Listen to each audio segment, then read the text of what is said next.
Sylvester Stallone.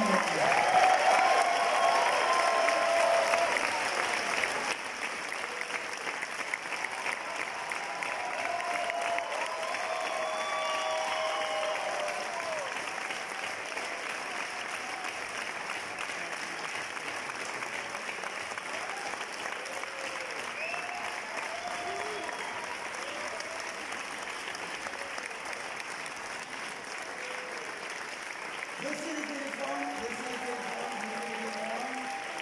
car avec un téléphone on ne peut pas applaudir, laissez les téléphones.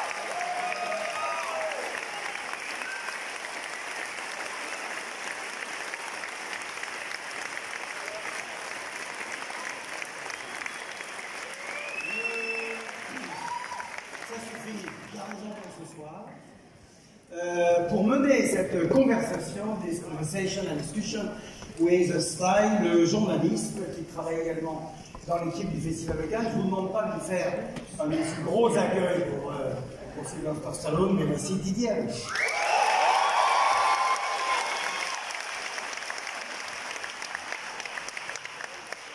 Gentlemen.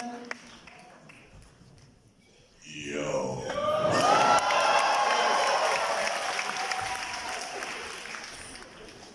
Is in Cannes. This is so great. All right, the masterclass will be in English, so if you don't speak English, there is some headsets. I hope you all have them. La masterclass sera en anglais, donc si vous ne parlez pas anglais, si vous ne comprenez pas, il y a des écouteurs pour la traduction. J'espère que vous les avez tous. How are you, Monsieur Stallone? I am absolutely sensational. Thank you very much. It's wonderful to be here. It's been a long time, but I love just the energy you guys provide. Thank you for giving me such a long career. Thank you.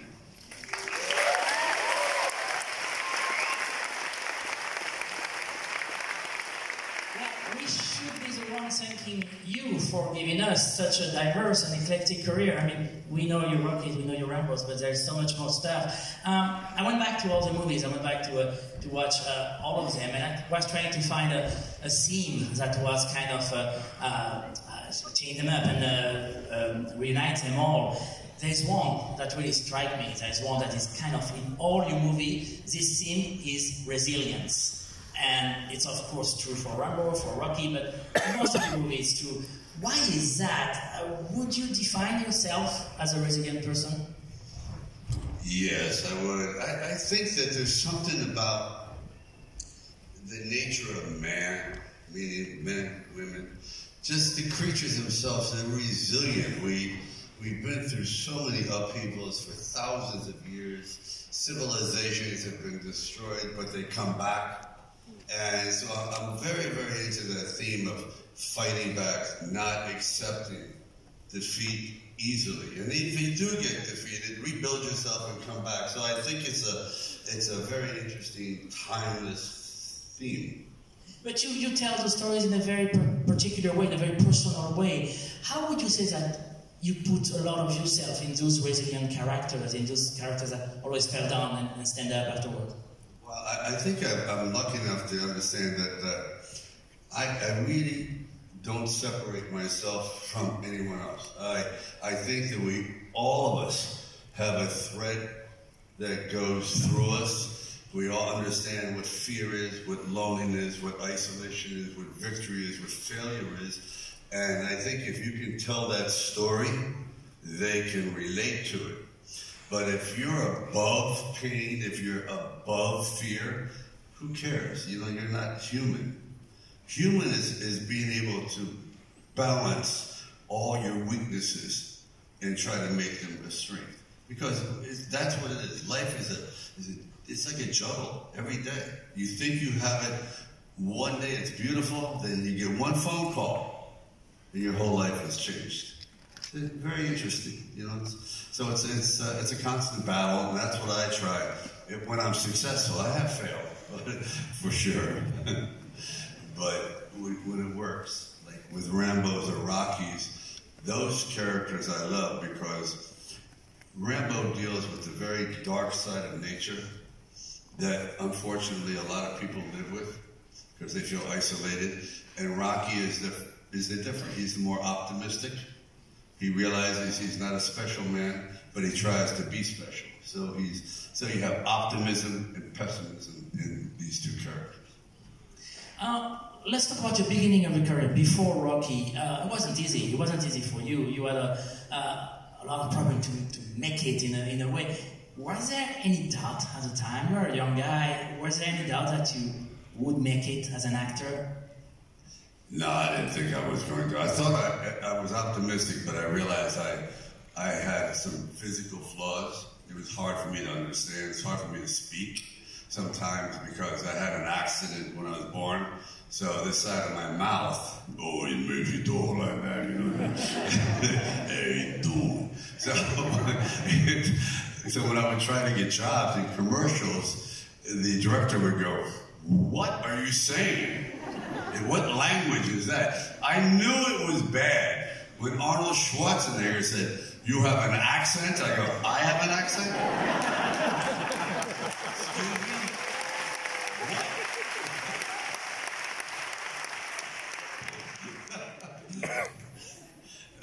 Arnold and I should open up a school for speech lessons. Be perfect. Because if we can make it, anybody can make it.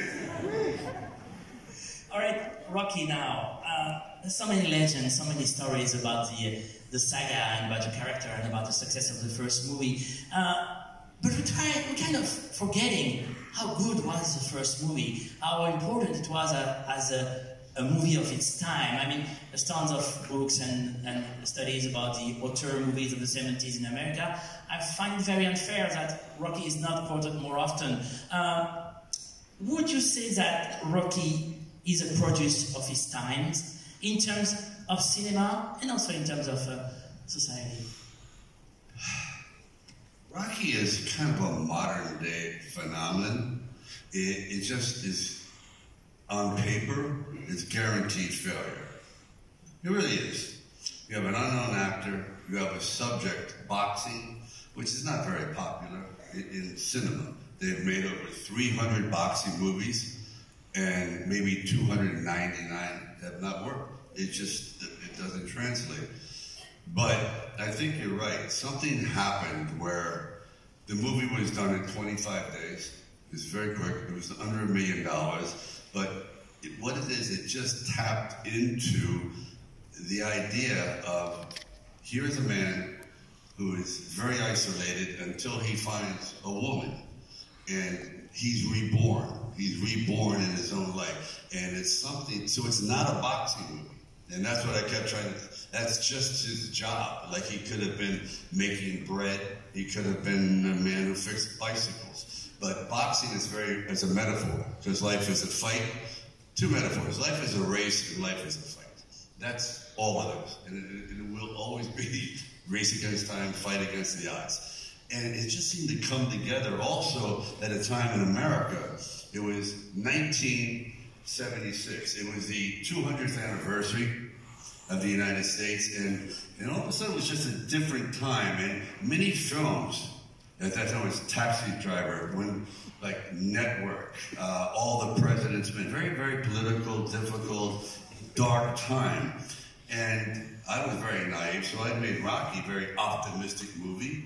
And I think at that time, people were ready for a little bit of a change. So I just got lucky, got lucky. And it was a pretty good movie, if I may say.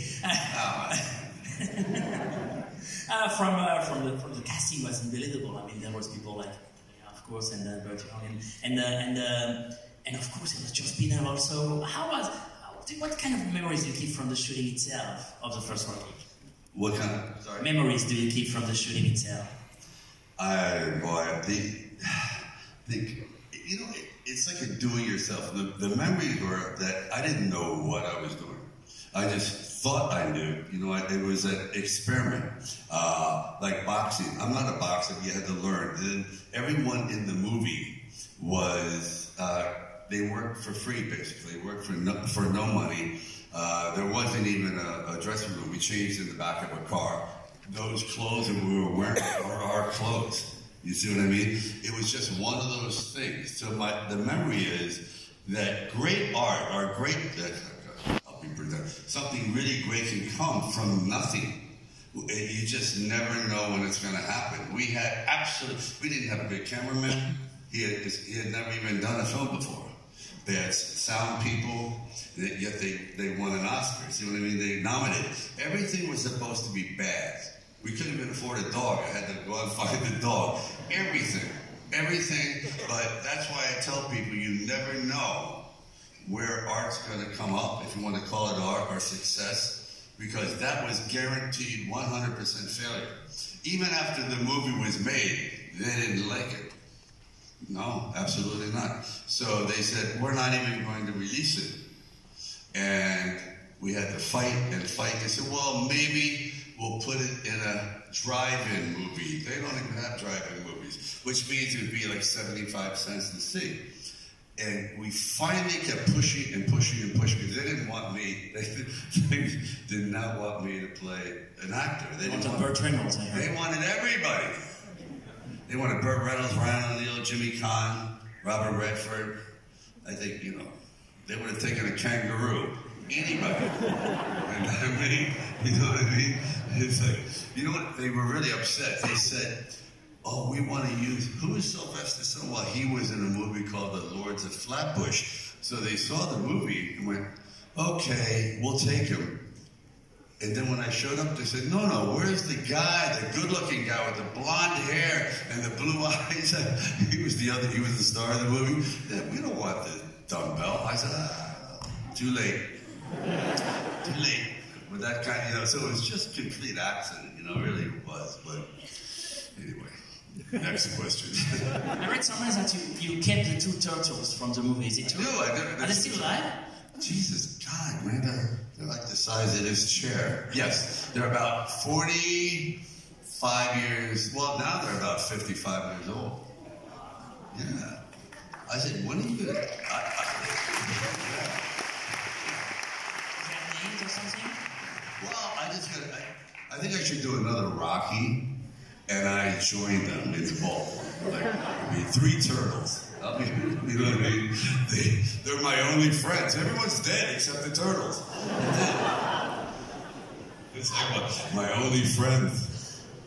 You know, I was recently for the first time in Philadelphia, and of course I went on the Rocky steps. It was Saturday morning. There was pretty early, like 8:30, 9, something like that. There was hundreds of people going up the Rocky steps and doing the moves and everything. There were hundreds more waiting in line to take a selfie next to the statue. How do you explain that Rocky's popularity is still growing, still enduring today, 40 years after the film? It's a phenomenon. It really is. It's very psychological, and I don't take credit for this, but when they saw it in the movie in the steps, the first time he ran up the steps, he failed. He was weak. And then he made it to the top. And I think a lot of people feel like if they go to the top, they get this sense of accomplishment. I've seen pregnant women, I've seen people that they've been carrying on wheelchairs. It's really amazing. It's just something about the symbolism of getting to the top and looking out saying, I made it. You know what I mean? It's that little kind of thing. And I think the cinema, that's the power of cinema. That's amazing. I mean, the only reason I used the steps, we ran out of money, and I said, Rocky's got to do something. I mean, and the first time, I said, oh, the steps. Why doesn't Rocky run up the steps? I go, okay. And I tried, I went, damn, these are high. And I said, okay, Rocky doesn't run up the steps, he fails. And I did. And then the second time he runs up the steps, I'm going to show how strong Rocky has gotten. He picks up his dog. And I go, okay, dog. My dog is like, 75 kilos.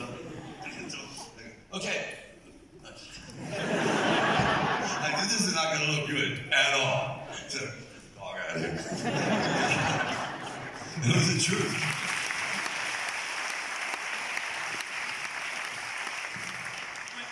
When Rocky won the Oscar for Best Movie, you went on stage with John Avildsen and the producer of the film, and you say this, you said, for all the Rockies in the world, I love you. That was in 1976. Do you think that there are still a lot of Rockies in the world we live in today, and what would be your message to them? Well, I think there's more Rockies and Rockettes and Roxannas than ever before. I mean, obviously, population continues to grow and life becomes more and more complicated and difficult. So, yeah, I think it's, if anything, you know, I do love all the Rockies in the world, but the fight is getting more and more complicated, and it's just a bigger challenge. But I think that that moment when I tell you I was a nobody.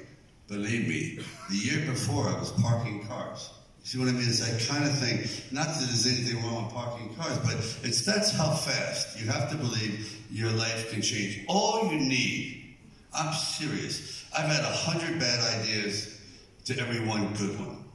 But all it takes is really one good idea. And the failures just make you smarter. Failure makes you smarter. You know what I mean? Sometimes success makes you dumber. Because you think you can't learn anything anymore. Failure makes you smart. Because you learn, you say, okay, now I know how to navigate. I wrote, my daughter wanted to be a writer. So I go, no you don't. Writing is a horror. Writing is so difficult. It's so rewarding, but it's like driving bamboo under your fingernails, because you're challenging yourself, words in that piece of paper, and it's very mathematical. Writing is just, we're not talking about typing, we're talking about writing, which is an extremely difficult, precise endeavor that requires rewriting and rewriting and rewriting. And you read something, you go, I got it! And the next morning you said, who wrote this shit? It's horrible. This is, you know what I mean? It's really extraordinary. And I recommend people, if you don't have it in your soul to write, so my daughter goes, I want to be a writer. So I brought out maybe 100 notebooks. See, I write longhand. I wish I could type. By the end of the day, my hand is like, A, B, you know, it's hard. But she goes, all that? I say, yes. For every word that you're going to use, you're going to write 500 words that don't, it's something you have to, so she goes, I think I'll go back to college. I go, yep, you should. Go do this. You know, but there's something about the written word that's great. But of acting and everything else, the most difficult thing is, I think, the written word. Of course, directing is literally a lifestyle. I mean, it is a lifestyle. Directing becomes your reality, and everything else is unreality, which is sad. Like you go home, you go, where am I? You know, because you're so in your mind, whatever. But when it works, it's great. When it doesn't work, it's okay too. You just get ready to do the next thing. The sequel to The Rocky, was it a plan from the beginning? Did you think about that? I mean, even when you were writing, I know that you wrote the first one in 3 days, something like that. Did you think, I would love to go back to this character afterwards? And was there a plan besides the success? Yeah. You know, I was soundly criticized for making sequels. I go, isn't a famous TV show sequels? You watch the same damn show for 10 years and still love it, yet you should only make a movie once?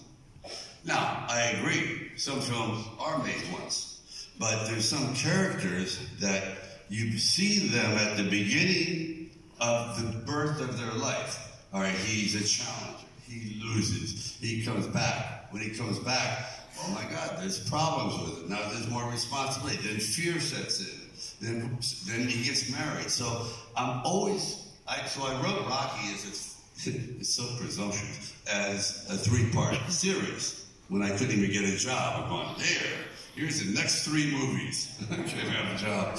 But that's the way I saw it. And the same thing with Rambo.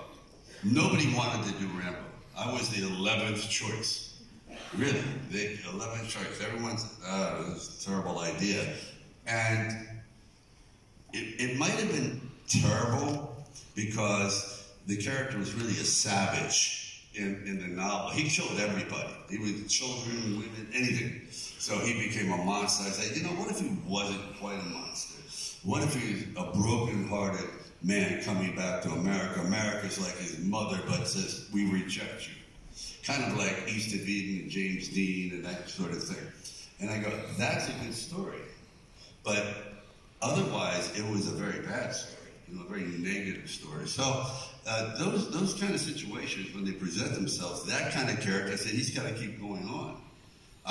Plus, I have this, I really hate to see people like die. I'm sorry, I just don't like it. Maybe you could get wounded and walk away, but I just don't like to see the ending. Every time, the last 3 Rockies I wrote, he dies. But every time. But I change it. I start out with the premise, logically, they should. Rambo should have died in the second one. But there's just something I go, you know, let's just push it. Okay, logically, he should die. Illogically, where should we take him? Is there still a story? You know, so I just don't believe in reality all the time. Maybe the beauty of art is you can mess with reality. You can create your own reality, you know? That's your job, monsieur. The first Rocky, the success, after that, the choice of film are pretty clever. I mean, there's a movie that I really like called Nighthawks. You first lead as an action hero. There is the John Huston movie, Escape to Victory. There's also, Cherry talked about it, Feast, by Norman Jefferson. Those choices, how did you deal with the success at the time? How did you make the choices? How did you leave this post-Rocky time? The choices? Yeah, at the time, after Rocky, after the success. Well, I knew that I was kind of limited as an actor because of physical type. I think quite often, especially acting students, they think, you know, or they're taught that to be as versatile as possible. And that's a nice theory, but that's not real. That's not going to happen. You know, you have a certain thing that you can do well. I can do this well, and that guy can do it better, but he can't do what I do, and that's what makes drama so interesting. You see what I mean? There's certain characters. You know, Dustin Hoffman's not playing Rambo, and I'm not playing Tootsie. See what I mean? It's like, it just I want to see that. You know. So, you know, it's that kind of a thing. And so I thought I would, like, focus on something that I love mythology, and I see, especially today, that it's man against himself in the system. And I just try to stay with that and perfect it and not try to go outside my box too much, because there's other people that can do those things better. And I say, that's their job. And I just want to do what I do as best as I can. And every time I venture away from it, I end up in Stop or My Mom Will Shoot. And it's like horrible. Like Rhinestone. I go, what am I doing here? You know what? Who talked me into this? And I said, okay, get back to where you once belonged. In the middle of all this comes directing.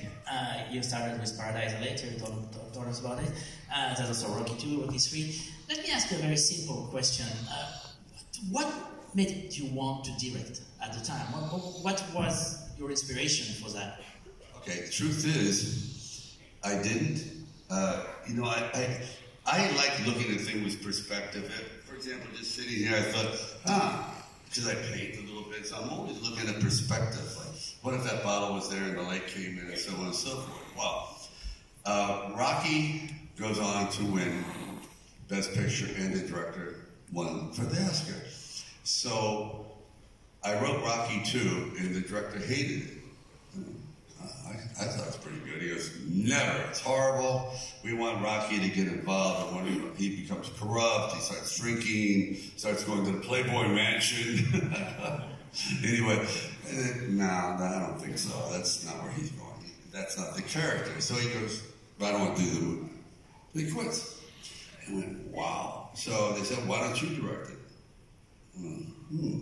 Okay. And that was the beginning, because I just did one called Paradise Alley, which is, and I was like, and everyone, they didn't like Paradise Alley either. They thought it was a little odd. I loved it. I thought it was kind of crazy. But it just, so anyway, they released, so you want to talk about difficult? They released I'm working on 1 week into directing Rocky 2. Rocky won the Oscar. So everyone's going, why is he directing? Why isn't the other guy directing? He won the Oscar. That's the big problem. During lunchtime, I go out, Paradise Alley premieres that day. I go into the theater, there's 4 people. 4. I swear, in Philadelphia, 4. And I go, oh my God, this is a real learning moment, Sly. You have to walk out of this theater, a disaster you just saw, and go back and direct the sequel to an Oscar-winning movie. No pressure.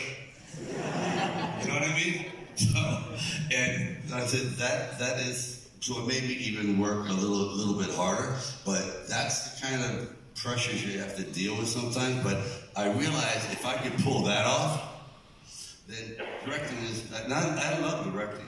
It's just every time I directed too much and I literally burnt myself out. I'm ready to do it again, but we went from directing Rocky, the last Rocky Balboa, which is rough. Then we went into Rambo, which is unbelievably difficult, and then Expendables, which like, so there was a lot, and that's 1 film per year. So there was, you never went home, you never slept in your own bed, and it took a while to recover. So, but now I'm sort of like into it, I'm ready to go. How about your inspiration? Were there directors or actors that were inspired you at the time? Inspired in general or by? Yeah. I you know what? I just think there's no lack of inspiration. It's nonstop. You just sit there and I eavesdrop on a conversation, people talking, and I go, there's everyone's got problems. You know what I mean? There's issues. There's inspiration to write stories about people. It's never ending. You can pick up a newspaper and literally come up with 4 movie ideas per day. I mean, there's that much drama in the world. There really is. And so there's no excuse for, I can't come up with an idea. Yeah, yes you can. It's out there every day. There's just so much human drama. It's inexhaustible. Is there actors that you look at as an example, or some other actors, maybe in the past or now that you... Yeah, I don't know about, well, for me, male. I look for male representation. I was thin and everything, so I looked at the first actor that really got my attention was Kirk Douglas in the Vikings and Spartacus. So obviously it's a very physical thing. And then the one that completely blew my mind was one of the worst actors in the world, but he had a great body, was Hercules. So I'm looking at Steve Reeves doing a movie called Hercules Unchained, and the top of my head exploded. I was like, oh my God, there it is. That's my future. And I was about 12 and a half years old, and from that point on, I said, I'm going in that direction. And I started to work out, change my body. Everything was geared from just going to one movie. It's really weird. Any French actors that you like? Because I'm coming here now. Jean-Paul Belmondo is a huge fan of yours, and he asked us if you this. Oh, he signed it for you, monsieur.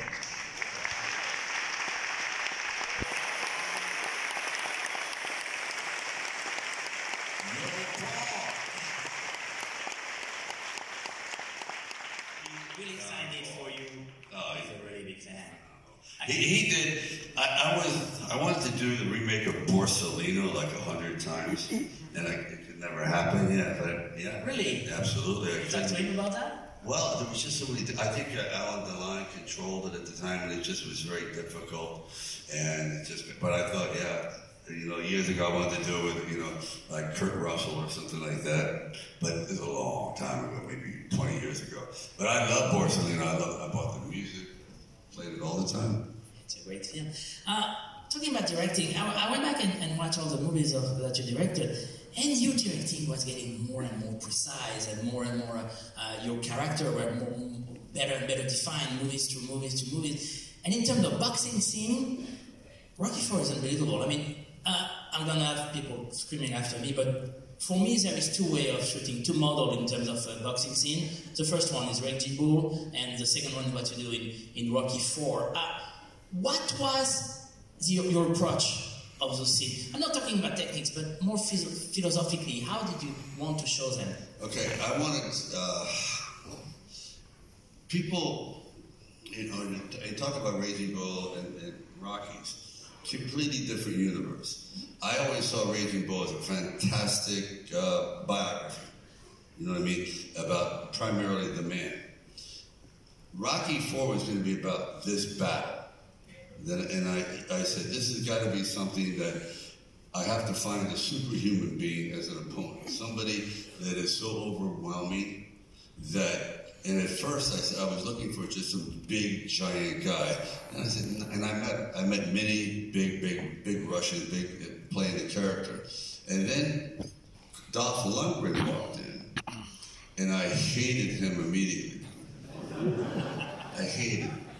I go, why do I dislike this guy so much? Oh, that's right, he's perfect. Perfect. This is what I would imagine they would create as an athlete. Somebody who is literally perfect. Indestructible, shoulders, calves, forearms, giant butt, neck, back, everything. I went, this is interesting. And Rocky is all flawed. He's shorter, he's this, he slurs, you name it. That kind of thing. So then we had to create this fight.